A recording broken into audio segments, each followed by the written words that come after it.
Goodbye. When George and Julia come that night, George doesn't get his mop or his broom.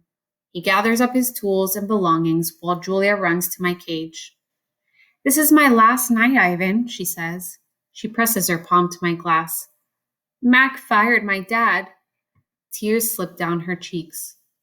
But the zoo lady said maybe they'll have an opening there in a while, cleaning cages and stuff. I walk to the glass that separates us. I put my hand where Julia's is, palm to palm, finger to finger. My hand is bigger, but they're not so very different. I'm going to miss you, Julia says. And Ruby and Bob, but this is a good thing, really it is. You deserve a different life. I stare into her dark eyes and wish I had words for her. Sniffling, she goes to Ruby's cage. Have a good life, Ruby, she says. Ruby makes a little rumbling sound. She puts her trunk between the bars and touches Julia's shoulder. Where is Bob anyway? Julia asks. She looks around under tables, in my cage, by the trash. Dad, she calls. Have you seen Bob? Bob? Nope, George says. Julia's brow wrinkled. What's going to happen to him, Dad? What if Max shuts down the whole mall? He says he's going to try to keep it open without the animals, George says. He stuffs his hands in his pocket. I'm worried about Bob too, but he's a survivor. You know what, Dad? Julia gets a gleam in her eye. Bob could live with us. Mom loves dogs, and he could keep her company and... Jules, I'm not even sure I have a job yet. I may not even be able to feed you, let alone some mutt. My dog walking money... Sorry, Jules. Julia nods. I understand. She starts to leave, then runs back to my cage. I almost forgot. This is for you, Ivan. She slips a piece of paper into my cage. It's a drawing of Ruby and me. We're eating yogurt raisins. Ruby is playing with another baby elephant, and I am holding hands with a lovely gorilla. She has red lips and a flower in her hair. I look, as I always do in Julia's pictures, like an elegant fellow, but something is different about this drawing. In this picture, I am smiling. Click. The door to my cage is propped open. I can't stop staring at it. My door, open. The giant box has been moved, and it's open too. The humans have pushed it against my doorway.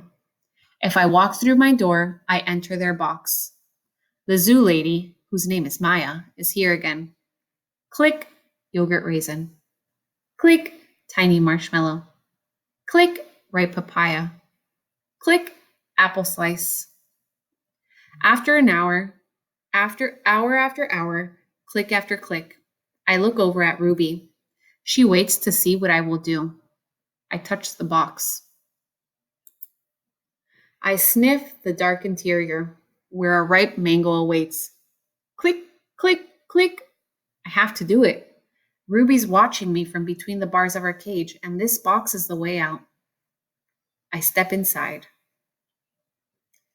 An idea. After I leave the box and step back into my cage, I get an idea. A good one.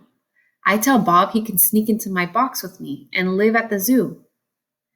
Have you forgotten? I'm a wild beast, Ivan, he says, sniffing the floor for crumbs. I am untamed, undaunted. Bob samples a piece of celery and spits it out.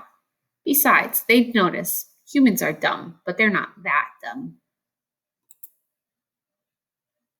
Respect. Ivan, Ruby says, do you think the other elephants will like me?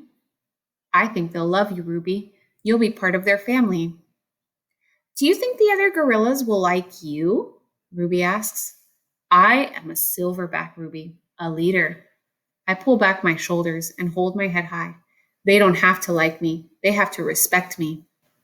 Even as I tell her this, I wonder if I can ever command their respect. I haven't had much practice being a real gorilla, much less a silverback. Do you think the other elephants will know any jokes? If they don't, I tell her, you can teach them. Ruby flaps her ears. She flicks her tail. You know what, Ivan? What? I ask. I think I'm going to go in the box tomorrow. I gaze at her fondly.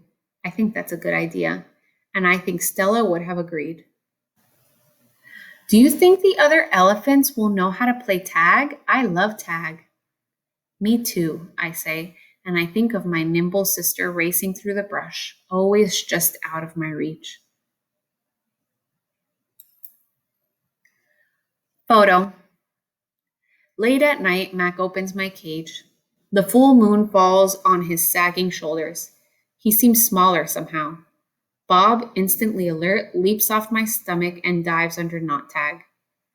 Don't bother hiding, dog, Mac says. I know you sleep in here. Mac settles onto my tire swing. Might as well stay one more night. Your buddy's leaving tomorrow. Tomorrow? My stomach drops. I'm not ready. I need more time. I haven't said my goodbyes. I haven't thought this through. Mac pulls a small photo out of his shirt pocket. It's me when I was young. Mac and I are in the front seat of his convertible. I'm wearing a baseball cap and eating an ice cream cone. I was a handsome lad, but I have to admit I look ridiculous. Nothing like a real gorilla. We had some laughs, didn't we, Guy? Mac says. Remember when we went on that roller coaster? Or that time I tried to teach you to play basketball? Mac shakes his head, chuckling. You had a lousy jump shot. He stands, sighs, looks around. He puts the photo back in his pocket. I'm going to miss you, Ivan, he says. And then he leaves. He doesn't look back. Leaving. Early in the morning, Maya arrives with many other humans. Some have white coats, some have rustling papers. They are hushed, busy, determined. Ruby enters her box first. I'm scared, Ivan, she calls from inside the box. I don't want to leave you. A part of me doesn't want her to leave either, but I know I can't tell her that. Think of all the amazing stories you can share with your new family, I say. Ruby falls silent. I'll tell them your elephant joke, she says after a long pause. The one about the refrigerator. I bet they'd like that. And be sure to tell them about Bob and Julia and me. I clear my throat. And Stella. I'll remember everyone, Ruby says, especially you. Before I can say any more, they roll her cage out to a waiting truck. It's my turn. Bob is hiding in a corner behind my pool. The humans don't even notice him. While they're busy making sure my box is ready, Bob sneaks over. He licks my chin, just in case there are any leftovers. You, I whisper, are the one and only Bob. I reach for Knot Tag.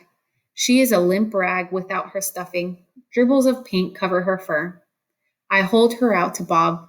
He tilts his head, confused. To help you sleep, I say. Bob takes her in his teeth and slips away.